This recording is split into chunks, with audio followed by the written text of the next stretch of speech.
नमस्कार, आप देख रहे हैं सिंहासन। मैं हूं आपके साथ विवेक शांडिल्य। बंगाल की राजनीति का मतलब क्या सिर्फ खून, बारूद और बदला रह गया है? कल ममता बनर्जी के लाडले अभिषेक बनर्जी पर सोनपुर में जानलेवा हमला हुआ। उनके कपड़े फाड़े गए, उन्हें हेलमेट पहनकर जान बचानी पड़ी। और आज टीएमसी के एक और कद्दावर नेता कल्याण बनर्जी पर भी अटैक हुआ। लेकिन इस मामले में ट्विस्ट आ गया है।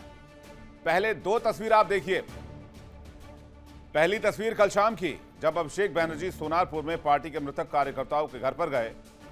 सुरक्षा घेरा था, बावजूद इसके प्रदर्शनकारियों ने अभिषेक बनर्जी को थप्पड़ मारे, अंडे फेंके, पत्थर से मारा, जिसके बाद हेलमेट पहनाकर उन्हें वहां से निकाला गया। दूसरी तस्वीर जो है वो हुगली की है, जहां कल्याण बनर्जी पर हमला हुआ, जिसके बाद वो सिर पकड़कर वहीं पर लेट गए। ये दो तस्वीर आप इस वक्त देख रहे हैं। टीएमसी कह रही है कि बीजेपी ने हमला करवाया। बीजेपी कह रही कि ये टीएमसी की ही साजिश है, जानबूझकर टीएमसी ने ऐसा करवाया जिससे वो लोगों के सेंटिमेंट को हासिल कर पाए। और इसके बाद बंगाल का सियासी पारा हाई है। दक्षिण 24 परगना जिले में स्थित सोनारपुर बेहद संवेदनशील इलाका माना जाता है। यहां टीएमसी और बीजेपी के बीच चुनाव के दौरान और बाद में राजनीतिक हिंसा होती रही है। अभिषेक बनर्जी पर हमले की पूरी कहानी क्या है, यह भी जान लीजिए। बंगाल के सोनारपुर में टीएमसी सांसद अभिषेक बनर्जी पर हमला हुआ। शनिवार शाम पार्टी का एक मृतक कार्यकर्ता के घर पर पहुंचे थे। अभिषेक मृतक के घर से 100 मीटर पहले ही उनको रोक लिया गया। प्रदर्शनकारियों ने अभिषेक बनर्जी के खिलाफ जमकर नारेबाजी की। प्रदर्शन में महिलाओं को आगे रखा गया था। प्रदर्शनकारियों ने विरोध जताते हुए अभिषेक बनर्जी पर हमला भी किया। टीएमसी सांसद अभिषेक बनर्जी पर कच्चे अंडे फेंके गए। स्थिति बिगड़ने पर सुरक्षा कर्मियों ने अभिषेक को हेलमेट पहना दिया।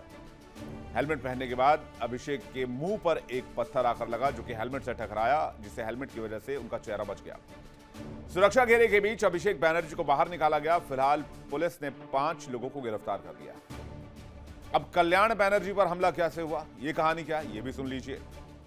बंगाल के हुगली में टीएमसी सांसद कल्याण बनर्जी पर हमला हुआ। चंडीतला पुलिस स्टेशन में कार्यकर्ताओं की रिहाई का ज्ञापन देने गए थे।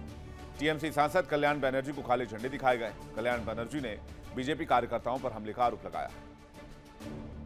अब यह सियासी बदला है या फिर सत्ता छीनने के बाद सहानुभूति बटोरने की नई क्रोनोलॉजी, इस पर सवाल है। जैसे ही हमला हुआ, पूरी की पूरी तृणमूल कांग्रेस विक्टिम कार्ड खेलने मैदान में उतर आई और पूरा विपक्ष टीएमसी के साथ हो गया। पूर्व मुख्यमंत्री ममता बनर्जी कहने लगी शासक ही हत्यारे बन चुके हैं। हालांकि अभिषेक बनर्जी को जब अस्पताल ले जाया गया तो डॉक्टरों ने शुरुआती जांच करके अभिषेक को छुट्टी दे दी।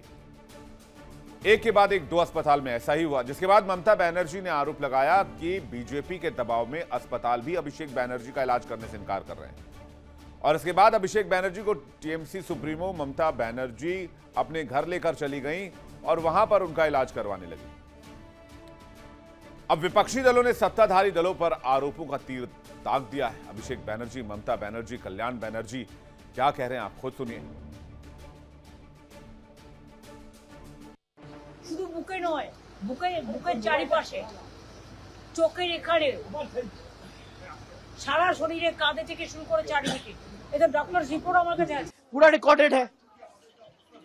अब ईटा मारा है, अंडा फेंका है, पत्थरबाजी किया है, ये क्या है जरा बताइए। और जो लोग पास में खड़े हैं, मोहल्ले के लोग, इलाका के लोग, इस गांव में जो लोग रहते हैं, इस पाड़ा में जो लोग रहते हैं, इस वार्ड में जो लोग रहते हैं, सबसे बाहर मिलकर देखिए सब किस तरीके से हम लोग से मिला है। शरीर को आप गिरा दोगे, इरादे मजबूत और बुलंद है। They were abusing me, but I was proceeding. And that point of time, a stone was thrown at my head. It is now 2 hours. Yes. Yes.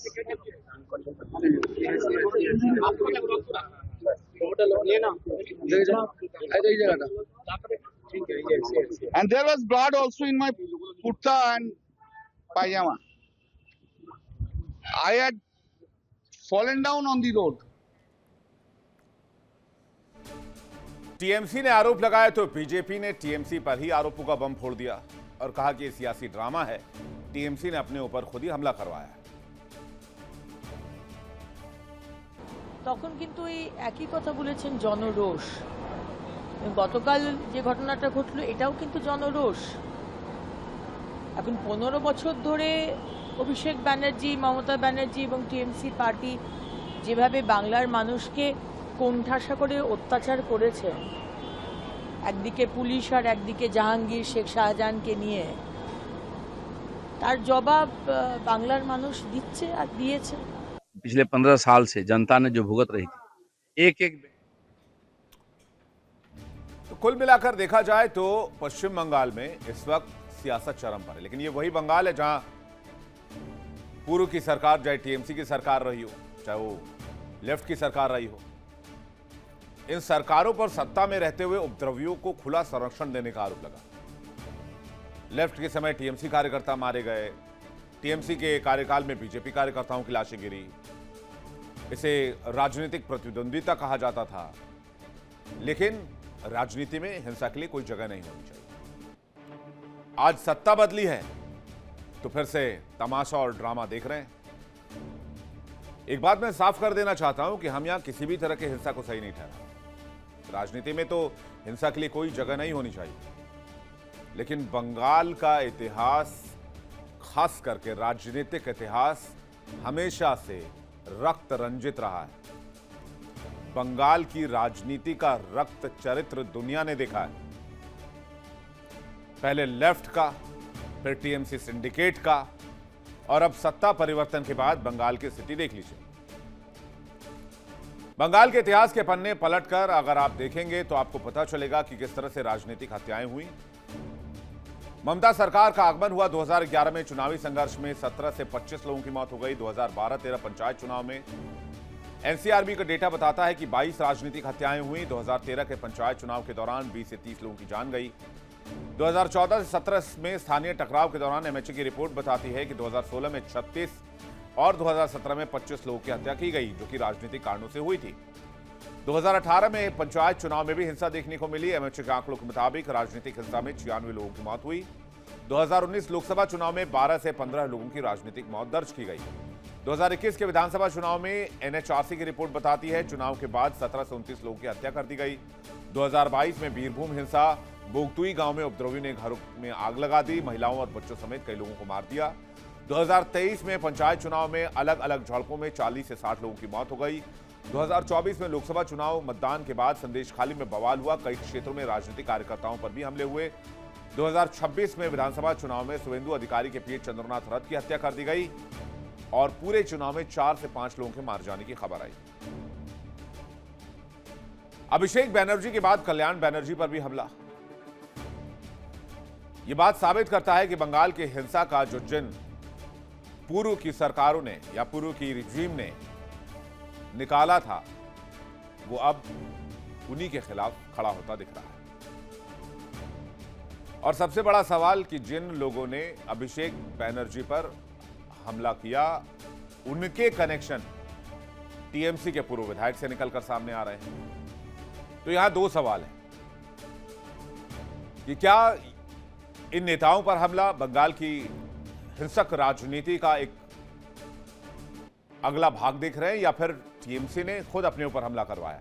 इन्हीं दोनों सवालों को लेकर आज मेहमानों के साथ चर्चा करेंगे। रामकुमार पाल, नेता बीजेपी, हमारे साथ जुड़ रहे हैं। विश्वजीत घोष, नेता टीएमसी, हमारे साथ जुड़ रहे हैं। प्रोफेसर दिनेश वार्ष्णेय जुड़ रहे हैं, सीपीआई जो कि सचिव हैं दिल्ली से, हमारे साथ जुड़ रहे हैं। शेखर कुमार जुड़ रहे हैं, राजनीतिक विशेषज्ञ। सर्वेश पाठक हमारे साथ जुड़ रहे हैं, राजनीतिक विशेषज्ञ। आप सभी मेहमानों का बहुत बहुत स्वागत है। चर्चा शुरू करने से पहले एक बड़ी खबर बता दें, अभिषेक बनर्जी पर हमला मामले में नया ट्विस्ट आया है। गिरफ्तार कुछ आरोपियों के तार पूर्व टीएमसी नेताओं से जुड़े हैं। कुछ आरोपियों का पूर्व विधायक अरुंधति मैत्रा से कनेक्शन बताया जा रहा है। तपन माइती, निर्मल्या सेन गुप्ता उर्फ जॉय का भी अरुंधति से कनेक्शन बताया जा रहा है। काजल दास और देवाशीष दत्ता का भी अरुंधति से कनेक्शन बताया जा रहा है। चारों आरोपी को पुलिस ने गिरफ्तार कर लिया है। आगे मामले की जांच की जा रही है। बीजेपी शुरू से कह रही है कि इस मामले में टीएमसी का ही हाथ है, इसके पीछे सरकार नहीं है या फिर बीजेपी से कोई कनेक्शन नहीं है।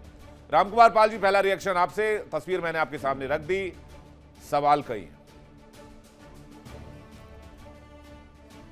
जी नमस्कार, आपकी आवाज थोड़ा चेक। जी हाँ बोलिए। पश्चिम बंगाल की जो घटनाएं हैं ये बेहद चिंताजनक है। भारतीय जनता पार्टी हिंसा का में कोई स्थान नहीं ऐसा मानती है। और जो अभिषेक बनर्जी महत्वपूर्ण है, अभी चुनाव हारे हैं, जनता का वहां विरोध है, हिंसा उनके कार्यकाल में कितना हुई थी। तो जनता जब उन्हें चोर चोर कह रही है, ये जनता का रोष है। और अभी आप जो कह रहे हैं कि उनके टीएमसी के लोग, ये तो पुलिस की जांच का विषय है। लेकिन एक बात रखना चाहूंगा, बंगाल में जब हिंसा किसी एक दल की समस्या नहीं, लोकतंत्र की समस्या है। भाजपा कहती है टीएमसी के नेताओं और भाजपा कार्यकर्ताओं दोषी कौन, तब ये लोग कहते थे कि सब चंगा है। इनके कार्यकाल में जितने दंगे हुए सब चंगे थे, तो आज कहां से लोग ये कर रहे हैं। और अभिषेक बनर्जी पे वाकई अंडे से हमला हुआ, लेकिन जिसके घर गए थे पक्का टोलाबाज था, वहां की जनता उसकी विरोध कर रही थी। देखिए इंडिया डेली 24/7 अब आपकी स्मार्ट टीवी पर। इंडिया डेली मौजूद है सभी डिजिटल प्लेटफॉर्म पर लाइव और लगातार। इंडिया डेली 24/7 हर दिन राष्ट्र को समर्पित।